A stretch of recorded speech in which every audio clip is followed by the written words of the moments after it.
we've talked about how America is surrounded in its own hemisphere by Russia and China proxies. In another world where 9/11 doesn't happen, would the neocons who filled George Bush's cabinet have focused on Latin America and keeping America secure in its own hemisphere instead of getting bogged down in the Middle East in these war on terror battles which never really stopped and just bankrupted America? Would history have been different?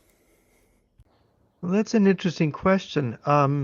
Certainly, 9/11 was a diversionary attack on the United States. And if you look at the testimony of the defector, Alexander Litvinenko, who was poisoned with polonium in 2006 and died of radiation poisoning, and obviously the Russians poisoned him because they're the only ones on the planet that have the amount of polonium that was found to be in Litvinenko's body.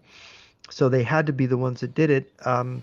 Why did they poison him? Well, the year before, he had said that Putin, when the G8 met in Scotland, I believe it was, when Tony Blair went up there to shake hands with Putin, Litvinenko had piped up and said, and this was during the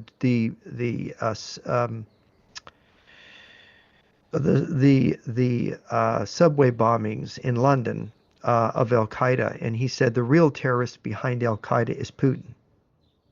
And then he spoke out loud about what he had warned British and American intelligence services that Al Qaeda was a Russian-controlled organization. That Ayman al-Zawahiri had been a long time KGB agent. Ayman al-Zawahiri was the number 2 guy behind Osama bin Laden. He actually took over Al Qaeda when bin Laden was killed in Pakistan in what was it, 2012.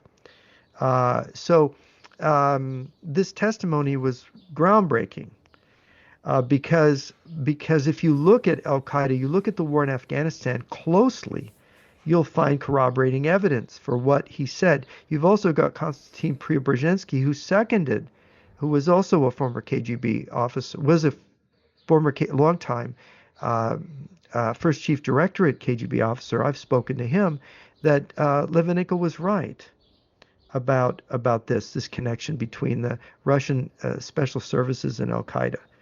So it's my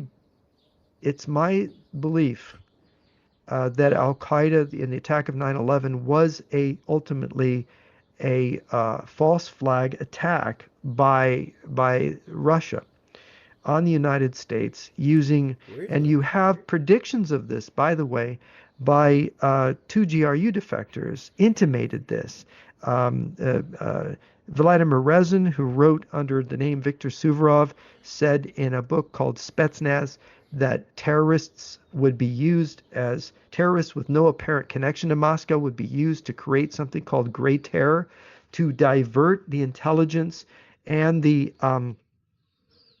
military resources of the West away from Russia to, well, in this case, terrorists in caves in Pakistan and Afghanistan. This completely diverted us. When Bush was invading Iran, there was an opportunity he should have been invading Venezuela. I mean, not Iran, Iraq. When Bush was invading Iraq, he should have been invading Venezuela. It would have been much easier. Chavez, all he had to do when Chavez was briefly out of power in one of those years, all he had to do was back the people that overthrew him, and he didn't. He just was lackadaisical about it. Why? Who advised him?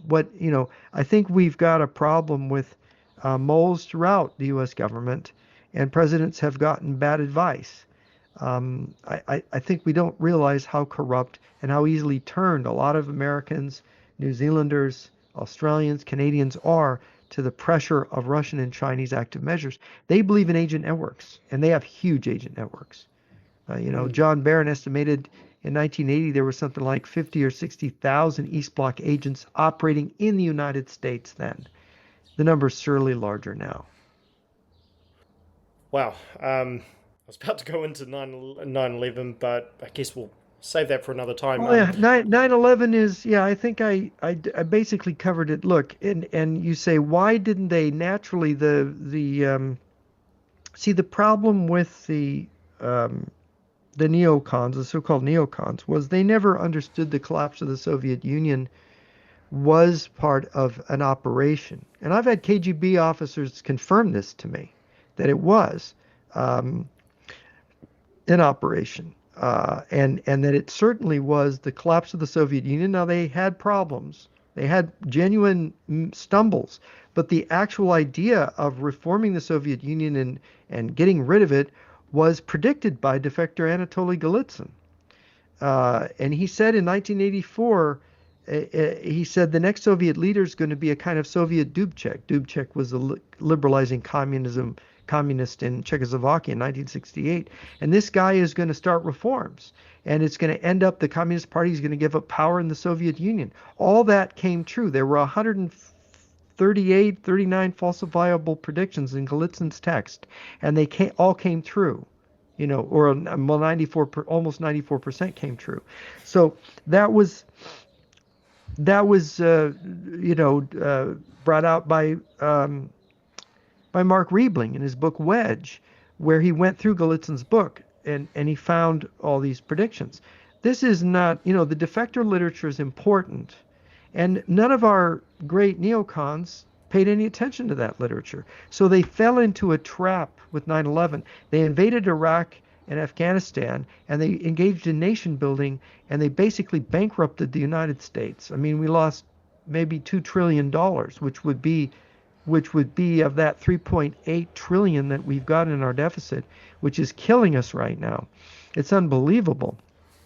They acted very irresponsibly because they didn't really do their homework. I think that's the problem with most people today. We're soft, we're weak, and we want to believe what we want to believe, and we have this market optimism that dictates everything to us. We had Newt Gingrich become Speaker of the House after the 94 congressional elections where the Republicans won control of Congress.